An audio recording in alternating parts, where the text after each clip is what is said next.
Moyim vrach sifatida juda ham ko'p narsalarni ochib bera olmayman deb patsientlarga qancha aytsam ham tushunishmaydi.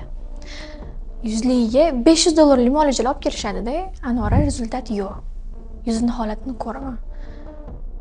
To'g'risi, yuzligiga tushadigan narsa emas-da, 2-3 marta borib qildirishadi, $500 to'lashadi. Lekin effekti yo'q deb aytishadi. Undan ko'ra effektivni bitta dona narsa olgan yaxshiroq-da. Full face muolajasi любой protsedurani o'rnini bosadi. Yuzimizga lifting beradi, ko'z atrofidagi, peshonadagi nasogubka, slezka hamma ajinlarni ketkazib beradi-da. Puliga tushadi bir xil, arzonroq deb qivorishadi-da. Undan ko'ra o'sha ikkita narsani pulini qo'shsa full face olib ketishadi. Rezultati zo'r bo'ladi.